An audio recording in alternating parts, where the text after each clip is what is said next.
Wait, oh, that one. Some saying yes. Good morning and welcome to the Health and Social Services meeting for January 12th.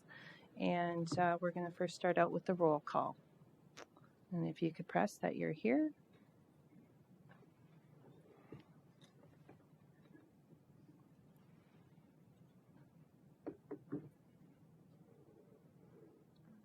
Councillor Anderson? Councillor Anderson, can you hit yes? Yes. Thank you.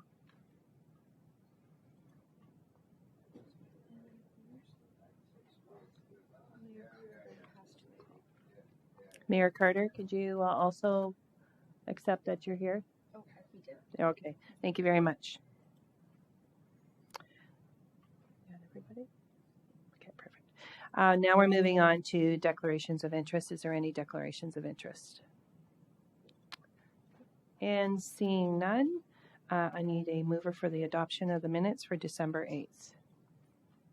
Moved by Mayor Foster, second by Councillor Dyes. All in favor? And that is carried. We have no statutory public meetings, and we're going to move over to presentations with our illustrious Dr. Robert Kyle, and who's going to give us a health department overview. Dr. Kyle, please. So thank you, Chair, and good morning and Happy New Year, committee members. Before I begin my presentation, I want to introduce my executive team. They're all important, so I'm not announcing them in any particular order of importance. They're in the back row and behind me, so I'll start with Pat. So Dr. Pat Abbey, maybe you could wave, is our Director of Oral Health. You may have met her on the tour at our dental clinic in Oshawa. Beside her, to her left, is Kavin Thangaraj. Kavin is our Director of Population Health and Chief Nursing Officer. Beside her is Zara Jaffer. Zara is the Director of Business Affairs. Behind me is Lisa Fortuna. Lisa, if you could wave. Lisa is our Director of Health Protection. Beside her is Dr. Pepe McTavish. Pepe is our Associate Medical Officer of Health, and when I'm away, she is Acting Commissioner and Medical Officer of Health. Beside her, you met at our last meeting, Chief Troy Cheeseborough. He's the Chief of Paramedic Services, and Troy, when he gets to his presentation, will introduce his senior leadership. In terms of my executive team's portfolio, there is a slide that will tell you what programs are in their portfolio, so I'll wait until we get to that. Okay, so hopefully I've got this right. Okay, so this is almost a recap of much of the material I presented to you during your council orientation. So with that in mind, I'll go through the slides fairly quickly. There are a couple of additional slides that provide a bit more information than the deck that I walked you through at your orientation. But for the most part, this is really a recap. So public health, paramedic services, a little bit about us as a department, our accountability framework, and current and future issues. So just as a reminder, in terms of the architecture of public health in Ontario, there are three key ministries that regulate us, and they're listed there. There is a Chief Medical Officer of Health and Associate Chief Medical Officers of Health. Public Health Ontario is the scientific and technical,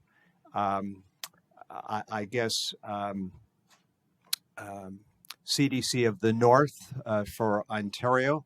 There is the Office of the Chief Medical Officer of Health and Public Health, and we're one of 34 local public health agencies that consist of a Board of Health, you as council, a medical officer of health, and professional and administrative staff. I'm not going to go through the legislation that impacts public health. The key piece of legislation for public health is the Health Protection and Promotion Act, and there are a number of other pieces of legislation. I forgot to mention that to my left is Aaron Wakeford.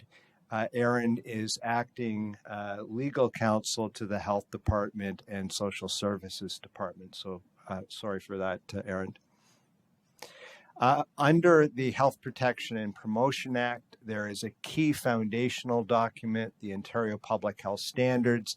They define what we do and how we do it for standardization purposes across all 34 public health units.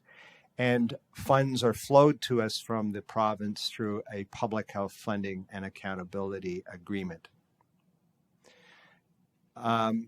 Again, as a reminder, there are key pieces of sections under the Health Protection and Promotion Act that concern you as our Board of Health.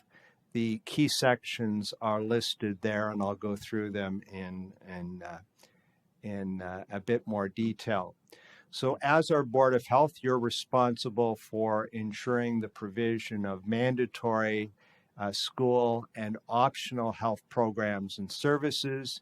You have to ensure compliance with the regulations under the Act, and you have to ensure compliance with the Ontario Public Health Standards, protocols, and guidelines as they affect the health programs and services that we're required to provide. You are required to provide oversight of Parts 2, 3, and 4 of the Act relating to the mandatory health programs, community health protection, and communicable disease control. You are required to appoint a medical officer of health, and you may appoint one or more associate medical officers of health, and their appointments have to be confirmed by the Minister of Health, and you're responsible to have qualified professional and administrative staff. In terms of the role of the medical officer of health, and the associate has the same powers and duties as the MOH. First and foremost, I'm required to report to you directly on public health concerns and on our programs and services, and I'll go into how I do that in a later slide. But as I said in the orientation, I report to you, you receive. We have kind of a report-received relationship with respect to the first bullet. I'm responsible for the staff whose duties relate to the delivery of public health programs and services, and any service providers that we've engaged to assist us with delivery. I'm responsible for the management of public health programs and services, ensuring that the health unit is inspected for health hazards, ensuring that occupational and environmental health hazards are investigated and reported out to the appropriate provincial ministries. And as I said, I'm responsible for ensuring community health protection and communicable disease control through the provisions in the HPPA. You are required to pay for the expenses that are incurred by the Board of Health and the medical officer of health. So the region has a dual role. As council, you are a Board of Health, and by law, from a funding perspective, you're considered our obligated municipality. And the payment has to be sufficient to fulfill our mandate. And on an annual basis, on your behalf as our Board of Health, I give notice to the region with respect to the funding that is required from the region. I mentioned that we get funding from the province through a public health funding and accountability agreement. Funding by the region for public health is mandatory. Funding from the province is discretionary. And it's probably important to note that under the agreement, the ministry may conduct an inspection, audit, or investigation with respect to basically how the money is spent and our overall compliance with the agreement.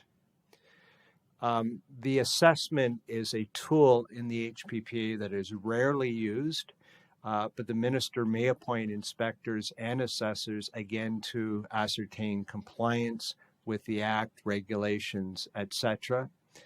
The minister has the power to give direction to a Board of Health to correct failures that may arise through the assessment, and the minister has powers to take steps to ensure the direction is carried out.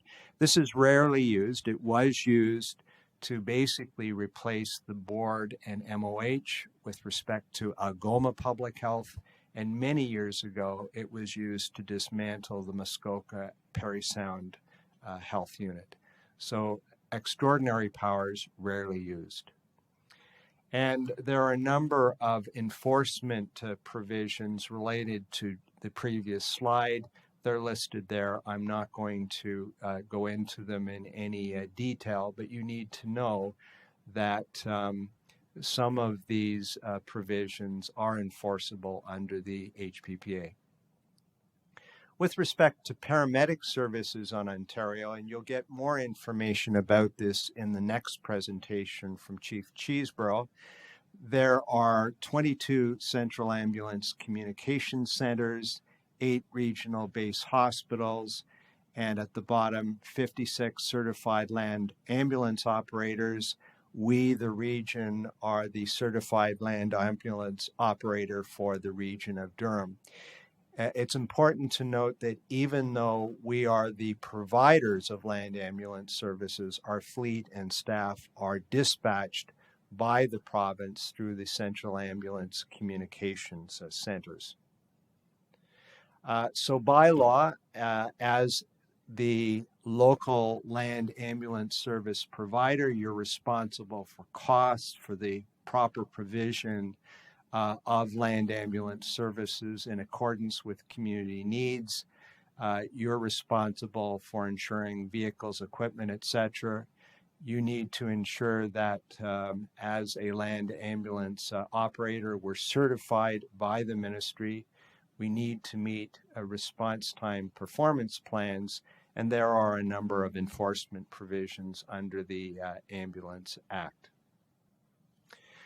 A relatively new program, circa late 2021, is Community Paramedicine, and it provides clinical support to vulnerable populations at home. It is funded by the Ministry of Health and the Ministry of Long-Term Care, and Chief Cheeseborough may flesh that out in more detail in his presentation. Just a reminder, as a health department, this is our vision and mission.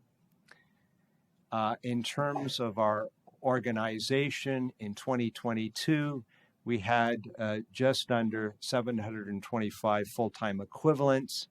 That translate into a little over 400 FTEs for public health and around 320 FTEs for paramedic services. You've met my executive team. Their titles are listed there. In my office, I have 3 office managers overseeing health analytics and research, community and resource development, and health policy and equity. We have locations throughout the Durham region.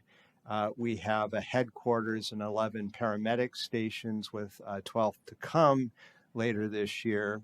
And we have a number of offices and clinics throughout Durham region on the public health side.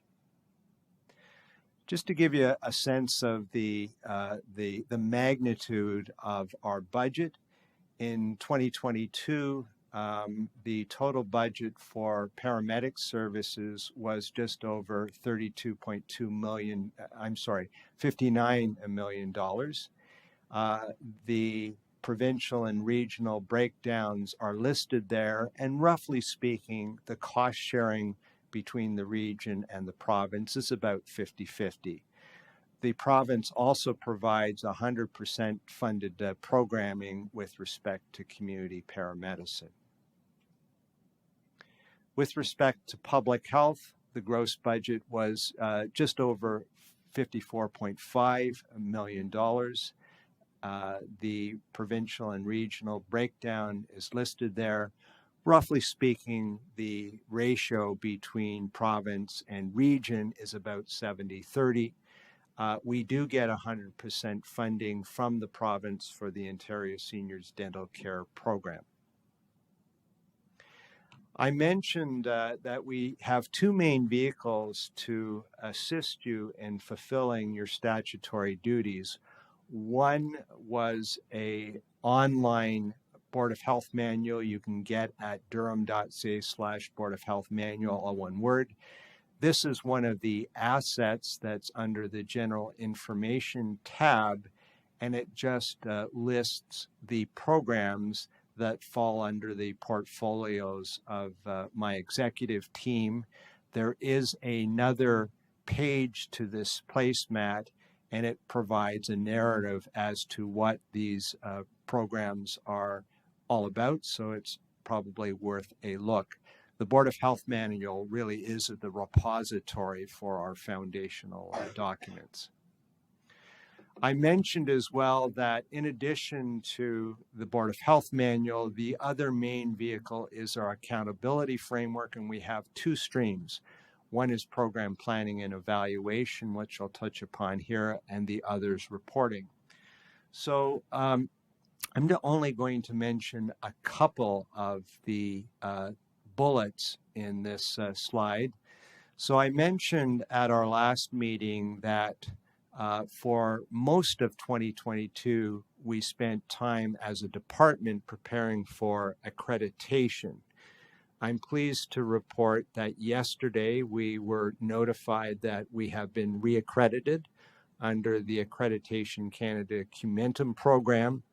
And I was very pleased to learn that of the over 650 applicable standards, we only had not met 6 of them. So we're very pleased with that. The other thing I wanted to mention is with respect to our business planning and our annual review. So beginning in 2023, we will be reestablishing a health plan, which is really a compilation of our program priorities, which we track throughout the year. And when I get to the next slide, we will report out on our progress in implementing our priority programs at year end and in 2024 through our annual report, which we call Health Checkup. The other thing, going back to accreditation, I will be reporting out on our accreditation decision and report on a CAP, Council Information Package info report, probably in the next couple of weeks. So those are the two pieces of our accountability framework, and I'll let you go through the bullets at your leisure.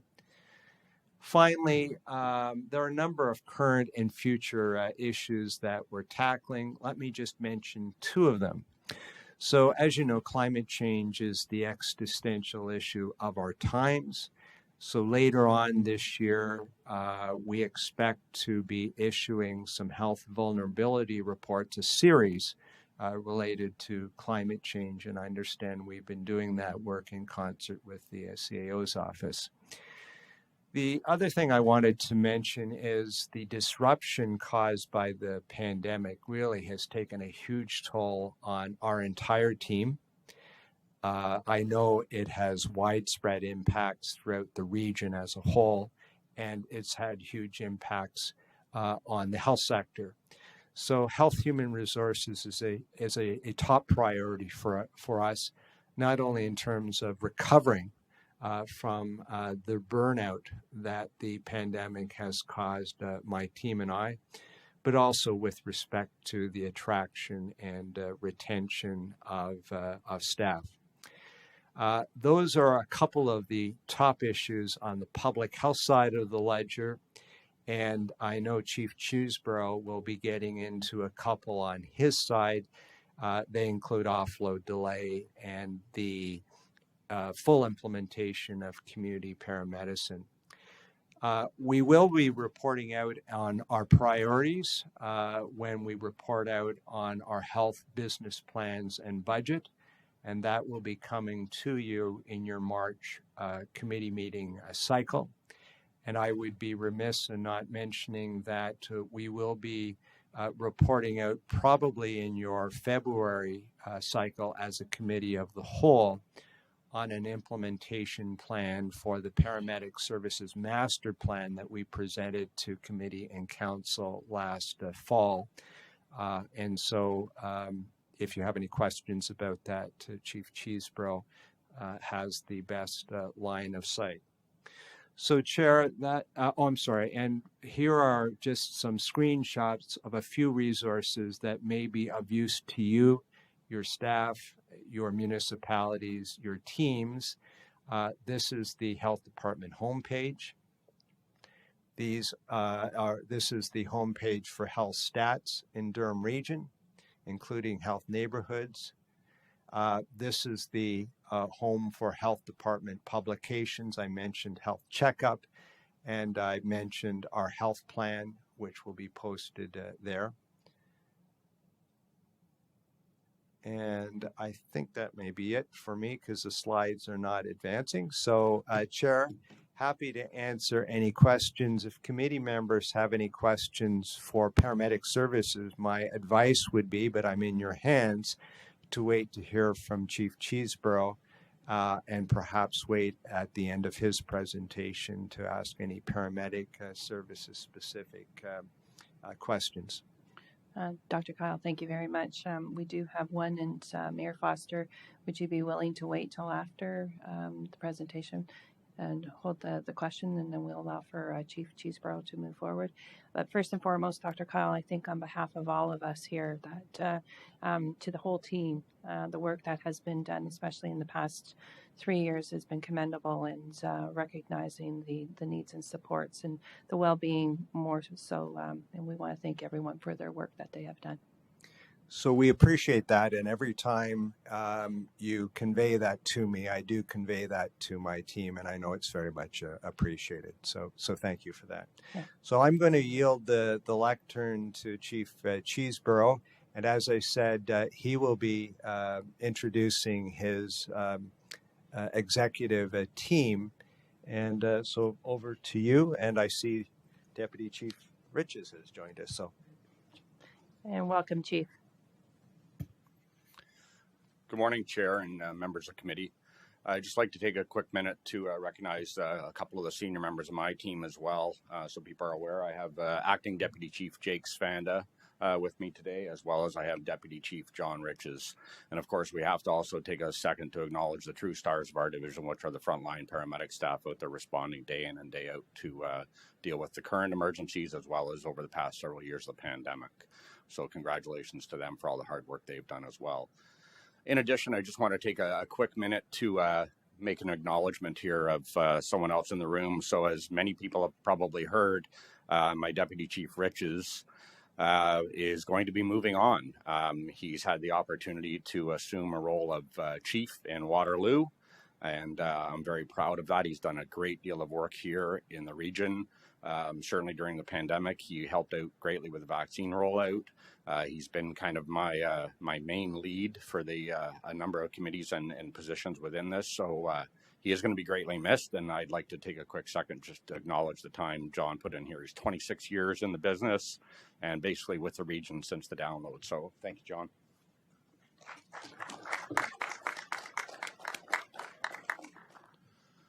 All right, so on to our presentation. So quick update from paramedic services. The focus of this is probably going to be more on the offload delay so people understand the impact, but we'll start off with a little bit of update on the Seton response station build. So that's obviously an ongoing project. John was just out there yesterday dealing with our team from Works in the build, and we've been advised that although I indicated in the slide we're anticipation completion by the fall, that still stands.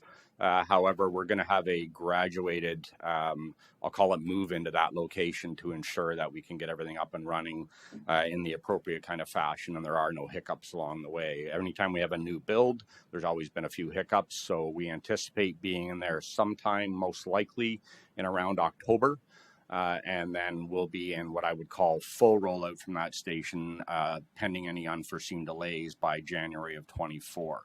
We've been very fortunate with the support of this committee as well as council in the region. We have started that vehicle already. So what we're calling as our Seton paramedic response unit has started. We're currently deploying it out of our Pickering location. So we do have that additional resource in play already. A little bit about our paramedic services call statistics. So we're sent out on 4 different priorities, essentially, as our primary ones by our Central Ambulance Communication Center. There's additionally something called Code 8s, which are referred to as standbys. And basically in 2022, we responded to around 95,477 priority 1 to 4 calls and an additional 46,750 priority 8 calls, so those standbys. The number of patient transfers is expected to continue to increase as the population increases, ages, and people live a little bit longer. In addition to this, we do have to consider, this is our current dispatch model, and the province has recently rolled out a new dispatch model called MPDS. We're not sure exactly where we're going to be with respects to our dispatch center and the rollout of this. I anticipate by fall, but unfortunately we're at the province's whim with how that actually gets rolled out. It has started in Mississauga and from their CAC, which deploys Mississauga as well as Halton and a couple other services out that way. And speaking to the chiefs from that area, this has had an amazing impact on paramedic services. Not necessarily decreasing the calls, but properly prioritizing the calls so we can get the right resource to the right person at the right time. And those lower priority calls, we can adequately delay to ensure that the higher priority calls get serviced in an appropriate manner. A little bit of the call stats on there as well. So I basically provided 2018 right up to 2022 for you. So you can see we've had about an 8.7% increase from 21 to 22. Again, our patient transports. So in 2022, we actually transported 51,748 patients. That's a continuous sort of increase. You'll see the dip happen in 2020, obviously, with everybody staying home and less people traveling and many people afraid to go to the hospital, to be quite honest. In 2020, there was a rapid reduction in actual transports about 6,500 from where we currently stand. But that was just a sort of a hiccup because we have traditionally trended in an upward fashion on those. Offload delay. Well, many people have heard about it. It's been all over the media. And all different services are identifying this concern. So basically, the province defines parameters with which the hospital is anticipated to be able to offload a patient. So from the time the ambulance arrives to the time the patient becomes the responsibility of the hospital, the province has indicated a 30-minute window is what is deemed a reasonable transfer of care time. And to be quite honest, I would love 30 minutes. I'd love an hour, to be honest, but the reality is that's been one of our biggest challenges going forward is offload delay. So if you take a look at kind of our offload delay metrics for hours, I broke it down month by month for you for 2022, and you'll see the numbers are huge, into the thousands on a fairly consistent basis. I kind of laugh at the February dip, but February has 28 days. So, I mean, of course, there's a bit of a dip in that time frame. Our 90th percentile. So the 90th percentile is a number that defines how many minutes that you're basically anticipated to be offloaded in. 90% of the time or greater, you will be offloaded in less than this time. The downside of that is you can see how huge that number is. So in December, 172 minutes. So you're looking at almost 3 hours that an ambulance is sitting in the hospital for the greatest number of time. So that has a huge impact on our response capabilities, and that equates to why you heard in medias and things like that what some people, services recognize as code 0, or some services referred to it as code red. depending on the service. But this has a huge impact on the operational fleet and our ability to respond to emergency calls when we're stuck in the hospitals, managing patients that are essentially, in our opinion, the responsibility of the hospital. When you compare again sort of where we were with 2021 and 2022, our offload delay time, and this is per month, you know, you look at the numbers, they're significantly different. We started to creep up in around August, September, and that's where it continued to kind of evolve from then. That was when we were into pandemic was well established. We were seeing the impacts on the human resources side of the industry with respect to hospitals and all the other challenges that were experienced in there. And the HHR issues at hospital became a trickle-down effect for us, and it transitioned into offload delay for our staff as well. If I want to compare the 90th percentile again from 21 to 22 to kind of give you an idea, you know, if you look at the earlier months, because again, as we started to creep up later in the month, but 43 minutes, 48 minutes, you know, in January, February, that's a reasonable time with the call volumes and the impacts on hospitals today. I think, to be quite honest, the 30-minute mark set by the province is a little outdated now based on how things are going. But that's the number that we generally report on. But that 43, 48 minutes is a reasonable amount of time to safely transfer care of a patient to the nursing staff or the hospital staff. So I'd be quite happy, like I said, with that numbers.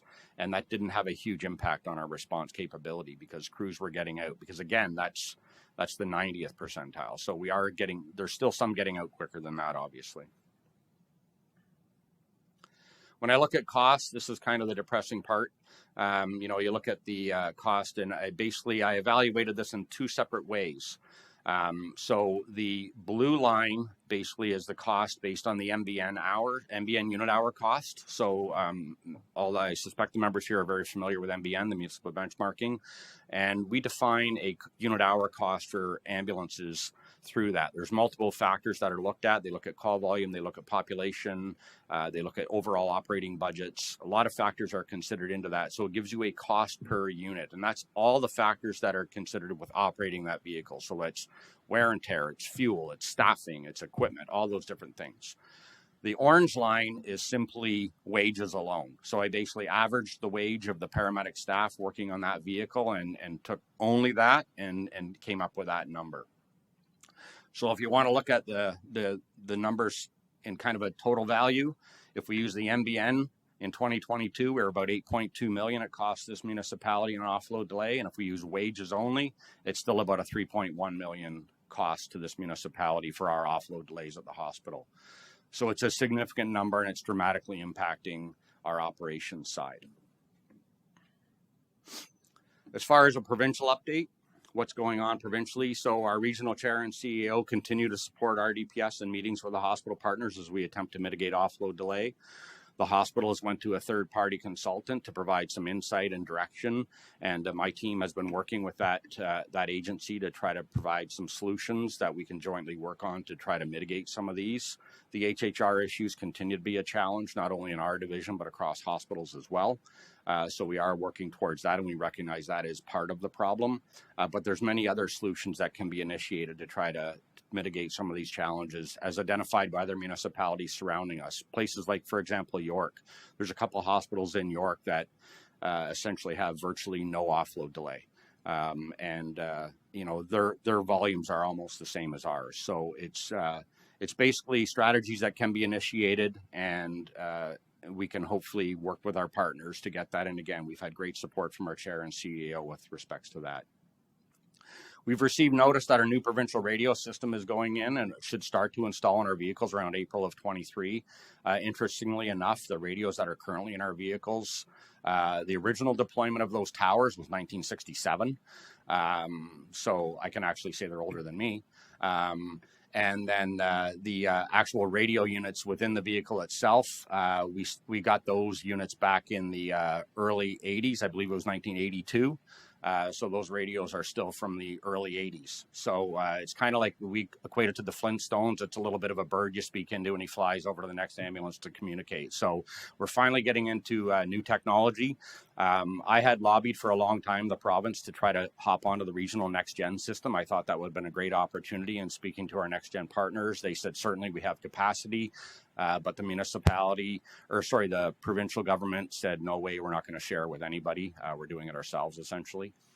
So they will be rolling out the new system, and that will apply to both OPP, paramedic services across the province, as well as things like the MNR and stuff like that. We all use the same radio network.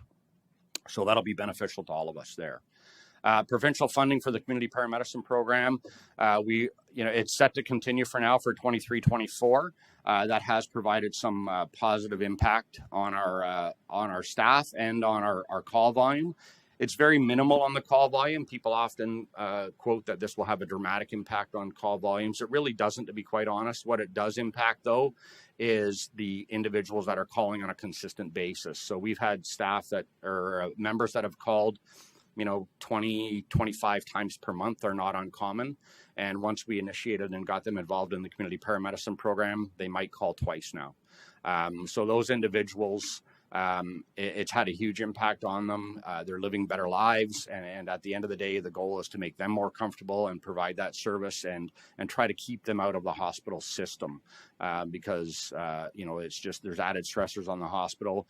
The reality is it's a low number in the grand scheme of things. I believe we have just over 900 clients registered in our program right now, and the number does continue to grow on a fairly consistent basis. So the team on our community paramedicine side has done great work with getting this implemented, and we're having a positive impact, and staff are receiving regular kudos from some of these folks on a fairly consistent basis, and they're sending to us as well. So very positive spin on the community paramedicine, and very grateful the province is continuing to fund that at 100%.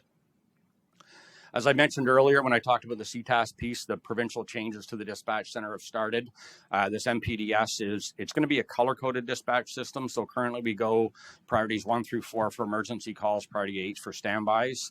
We're going to be going to a color code dispatch. So green and yellow are low priority calls. And under the new directive, a green and yellow call can wait for a minimum of 3 hours. So staff or individuals will be told when they call if they fit the green or yellow threshold. You're green or yellow, just so you know, it'll be about 3 hours before an ambulance gets to you. That's causing some real challenges in the areas with our fire services. Not here. We have a great relationship with our fire service, but in some of the other areas where they get dispatched, for example, to car accidents, because that falls under the mandate of fire service, and they do a great job with that. But if the patients aren't really injured and it comes in as a green or yellow call, the fire department has been waiting at the scene until the ambulance arrives instead of just clearing it with the police approval. So that's causing some challenges. But again, I know I have a great working relationship with all the chiefs within our municipality, and I don't see it posing a problem here when we do roll that out. But we will. I'll have meetings with the group ahead of time, so we'll be able to hopefully mitigate any of the operational challenges that may come out of that. And we are coming forward with a new treat and discharge directive. This is from the province as well. So they have directives that under certain conditions, paramedics can get called, and we no longer have to transport those patients. So there are things like diabetic emergencies, seizure disorders, believe it or not, a heart dysrhythmia or arrhythmia called like an SVT. So we can treat these now at the residence and not transport the patients. And in fact, we don't have to necessarily get patient approval. We can just tell them we're not taking you. We're not taking that approach here in Durham. Our staff are still going to offer the transport capability to the individuals because we don't want to be seen as refusing to transport somebody. So we're going to continue on with that. But the reality is we can consult with a physician immediately. The patient will be able to hear the consult with a physician, and we'll be able to say, okay, it's safe to leave that person at their residence. So as long as there's a bunch of criteria to it, so it's not as simple as I just kind of made it sound, but we are going to be implementing that as well. That will have very little impact again on our overall call volume when you want to look at it from that perspective, because the very focused study that I'm going to call it right now, or they're calling it early adopting. That very small focus is on really 3 conditions, and that isn't a huge subset of our calls. SVT, for example, I did a quick review, and last year I think we did 27 SVT calls where we actually treated the person. So 27 out of 57,000 patient transports, or 51,000 patient transports, isn't exactly a lot. But it's a step in the right direction. The government is seeing this as a necessity, and programs like this have been initiated in places like the UK and Australia for many years, and they've just recognized that our province is recognizing that we have to accept more risk within our paramedic services and within that client group because of the added stressors on our hospital system currently. So this is one of the things they're going to do to operationalize and try to deal with some of those problems. I think that brings me to the end. So that's it from my presentation. Thank you very much, Chief. And I have Mayor Foster. So thank you, Madam Chair. And Chief, I'm going to have just one question for you. You spoke briefly to York Region not having the offload delays and programs in place. Are there things that we need to be doing? So I know the chair and the CAO are working on this, but beyond the chair and the CAO, us as councillors, the mayors around the table, it sounds like there are solutions that we aren't taking advantage of. And when I say we, I'm talking about Lakeridge, perhaps the ministry, maybe us. Yeah, the challenge is each situation is a little bit unique, and the capacities within each hospital network are a little bit different. And that's why we're working closely with our hospital partners. So, I mean, I guess, from what you can do as committee members and members of council is just support, continue to support us the way you have, continue to support the chair and the CAO as they continue to basically speak on behalf of the many members here and us. So I think that's really the focus. As I said, every situation is a little bit unique. So to deal with it's apples and oranges, unfortunately. We can't say you can do the exact same thing at Lakeridge Oshawa because it's not the same system that exists within that corporation. Okay, good. I was hoping for a magic wand that we could wave. Didn't expect it. Chief, thank you. Doctor, if I could ask you, I guess a high-level question. We, as political representatives, very frequently we're hearing concerns from the public on, not surprisingly, healthcare. On one hand, I'm listening to the government. I'm listening to my local MPP who is talking about these massive sums of money. This government is spending more money on healthcare than any government has ever spent. On the other hand, we're seeing some very, very deep and disturbing problems with the healthcare system. So the question is, one, is there an ability to educate us as political representatives in terms of gaps and things? I guess it's one question, is things that we need to be advocating in an educated way. And I'm thinking, Mr. Chair, I'm sure that you're going to be involved in the pre-budget consultations that are coming up. There's a budget coming that we could be educated and sort of hit them with some fact as opposed to what is maybe less than factual. So the short answer is maybe. I think government's attention is focused mainly on acute care for the reasons that the chief indicated, offload delay being a prime example.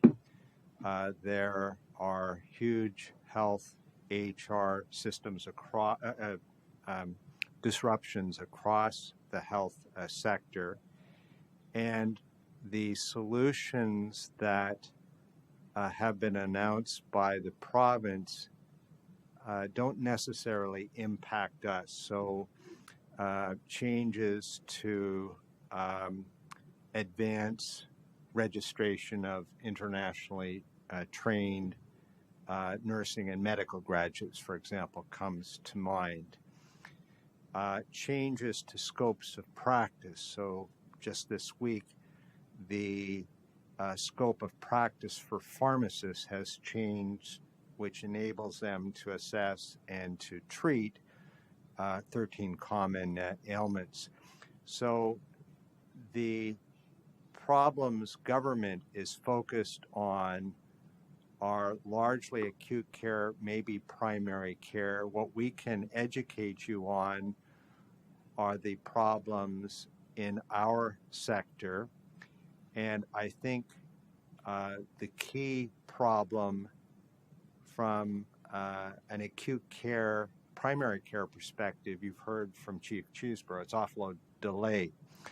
And in addition to working with our hospital partners, as I indicated, behind the scenes at the staff level, we're looking at enhancing paramedic services through the implementation of a paramedic services master plan. So I would ask you to have an open mind to listen to that report when it comes before you. Beyond that, I'm a bit uncomfortable talking about problems in other parts of the health sector that don't necessarily impact public health. But if there are opportunities to do so, I will certainly take that back and look for opportunities to educate you about those things. I should say that from a news release perspective or a headline perspective, every couple of weeks, I add to the council information package health information updates, which are a range really of either headlines or products that touch upon us, Government of Ontario, Government of Canada, other organizations. They're there for your information. And so on the margins, I attempt to do that on an ongoing basis. So it sounds like an offline discussion, and I'll buy the coffee. But I'm thinking where we can be again as members of council. Maybe have some specific points of advocacy that we need to bring up to the MPP. So I'll give you a shout. Thank you. Thank you, Madam Chair. Thank you, Mayor Foster. And Councillor Jubb. Thank you, Madam Chair, and through you to Chief Cheeseborough. First of all, thank you for what you do and what your team does, especially throughout the pandemic. Being a firefighter for a decade in Brock, it's always happy to see you guys coming, for sure. Just to expand on the offload delay, I'm not totally convinced that's our only problem in Durham, to be frank. I'll use Beaverton as an example. It seems like we see York and Simcoe County coming in for the backfill more often than we see Durham. And that is concerning, to be quite honest. Where do we sit with compared to other neighboring municipalities, specifically for resources and proportionate to the population? Are we about even to York or Northumberland or Simcoe County, for instance, or Toronto? Or where do we sit? Or are we lacking resources, I guess is the question. So through the chair, so we can always use more resources. I mean, the unit hour utilization by our vehicles is very high here in Durham, which basically means the amount of time they're tied up on actual calls is very, very high. For our comparators, I would say we're very close to York. The challenge we have within Durham is our geography. As everybody knows, it's 2,500 square kilometers of huge space, and we go, to your point, all the way from Beaverton down to the lake. The reality is when our resources get taxed in the core, that's why you're losing, I don't want to say losing, but redeploying your resources from the north down. That's been what's happening. And to be quite honest, I concur that it's not only just offload delay, but if you consider that we had 30,000 plus hours of offload delay last year alone, that's the equivalent to essentially having 4 ambulances in the hospital 24 hours a day, 7 days a week. So that therefore means our staffing numbers are down by 4 ambulances. So if those were back in the system, that would help us balance that coverage out more effectively to maintain those resources in the north. But from a comparator perspective, we're pretty close. Actually, funny enough, the service Deputy Chief Riches is going to is a great comparator, believe it or not, Waterloo, as far as the number of units and things like that. And they're experiencing the same challenges as well. but they don't have the same geography challenge we have. So that's part of our issue as well. But definitely we could use additional resources. And as Dr. Kyle mentioned, through our master plan, that information will be coming forward to everyone to take a look at. But you know, I would still argue that offload delay has a huge impact. It's not the only impact, but it's definitely one of the biggest. Okay, and that's fair enough. And I guess I'll use Beaverton as an example. And sometimes there's no EMS there all day, right? Because exactly what happens, we need it down south, which I understand, but that's filling a huge void up north. Because if using Beaverton as an example, it's a great example. Beaverton's 40 minutes from any hospital, whether it's Orillia, Lindsay, Port Perry, Uxbridge, or Newmarket, right? So we're already 40 minutes behind. So to have no EMS there is a problem, and I think that's a problem we need to find somewhat of a solution for. And I'm looking forward to talk offline on that for sure. But what, just for the public, what Brock has done is actually I put the motion forward last year to increase our tiered response time for medical calls just to fill that gap. And unfortunately, that's not overly fair for our taxpayer because we're already paying for EMS services that we're not getting because we're using the resources to the south. Now our taxpayer is paying twice for that, which is concerning, but we had to do something because we were getting reports of elderly folks waiting for upwards of an hour in distress, right? So at least we're providing some level of care. We don't necessarily want to do that, but we had to do that. So, yeah, unfortunately, let's talk offline, but definitely some major concerns there. But thank you. Is there any further questions? And seeing none, I do have a couple. And Chief, just with relation to the recent, with the hospitals and the delay times for the emerges, has that had any positive impact, like with the offload as well too in the last few months? So our numbers are still quite high. I get weekly reports from my data analyst, and we're still, upwards of 1,000 hours at peak. So we haven't seen a huge positive swing for our offload delay. Unfortunately, it still continues to be a challenge in that area. Okay. The one thing too, just want to, your stats are facts. Nobody can deny that, and especially with relation to the cost of the implication on healthcare as a whole. It is one that I think honestly it's a great stat to carry on forward to the ministry as to we're spending $3 million on a wage time where we could be having our staff out helping, giving support. Now the other with the treat and discharge, the education side of that is one that when probably the paramedics are arriving and the reason why a person may have called for an ambulance is with the expectation they would be transported with the ambulance. What has been, and I know it's only been 27, what has been the reception to a treat and discharge? Is there a lot of opposition? Have any of outside of that 27, the original was to do a treat and discharge and absolutely not, you're taking me to the hospital? Is an education to the community, this is the way we will be moving forward, a component that we need to be looking at? So with respects to the treat and discharge directives themselves, there hasn't been a lot of pushback, and not all services have started this yet. As I said, our education piece starts in February, so we'll be doing it probably April-ish before it'll be implemented in full capacity here within Durham. Generally speaking, I'll take our diabetic client group as an example. They never want to go to the hospital, to be quite honest. They have a diabetic episode, generally are hypoglycemic ones, the ones that have an unresponsive period or a decreased levels of awareness. They're treated with the sugar or a glucagon by our paramedic crew. And once they're awake and alert, they would rather just eat something because they know what their underlying condition is and they understand it. So for that reason, they're very receptive to this.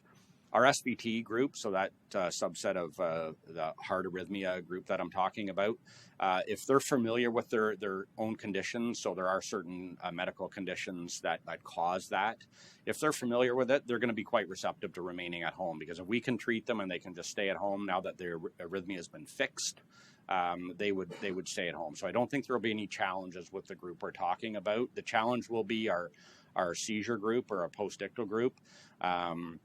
because quite often they're still a little confused after the seizure episode itself. And, you know, we're not going to wait around for the person to become fully alert and be able to make that informed decision about remaining there. We would just be transporting them if that's the case. So again, it's a small subset of groups right now. I do sit on the provincial committee for that, so I have voiced some of the concerns. And to be quite honest, the biggest concern will probably be more from paramedics, because this is a change of mindset. Our mindset is we pick patients up, we bring them to the hospital. Suddenly you're telling me I don't have to do that? It's a complete 360 for the paramedic mindset, and especially the arrhythmia ones, because we have an understanding of all what's going on with stuff like that. So the province recognized that, and they said, yeah, we get it, but at the end of the day, we have to do something to help relieve the pressures within the hospital system. And albeit small, this will have a little bit of an impact on dealing with some of that. As far as notifying the public and making some sort of a campaign related to that, I don't think we really need to, because I think that might potentially install some sort of fear into staff or like public members that you're not going to take me. And we're not saying that at all. If they want to go at the end of the day, we will still be transporting them to the hospital. Okay, and I appreciate that. I have one more question. I did have Mayor Carter, but I think he's dropped off. With relation to the recent announcement about the urgent care and the billing hours, are we keeping that on our radar and the impact of what that may have onto calls into the paramedics, that the urgent cares some doors are closing? Yeah, so we're gonna keep a close eye on that and see how that pans out. One of the conversations I believe Deputy Rich has had with our local hospital group, and they were, this is something they've been pondering as well, as getting back to an urgent care right within the hospital setting itself. And some hospitals have already adopted that in other municipalities. So that's something they're looking at considering as well. And in that case, it would likely be a 24-hour urgent care. And that would just defer some of the group from within that. So we'll watch it closely to see if it does impact us. I don't anticipate it will have a big impact on us with that change, but it definitely, there's a potential that it could. So we will watch that closely. Okay, appreciate it. And thank you for everything as well, too. Mayor Carter, I did see your name. Do you have a question? Thank you very much, Madam Chair. I just wanted to say good morning. So thank you very much. And Chief Cheeseborough, thank you. All the best to your team. You guys do an incredible job under very difficult situations. So keep up the great work. Great, and thank you very much. So I'm going to move on. If there is no more questions, I'm going to move on into the agenda, and under health, under reports, report number 2023 MOH -1, and it's the Region of Durham Paramedic Services Ambulance Vehicle Purchase and Standardization. Mover by Mayor Foster, second by Councillor Brenner. Any questions? I'm seeing none. All in favor?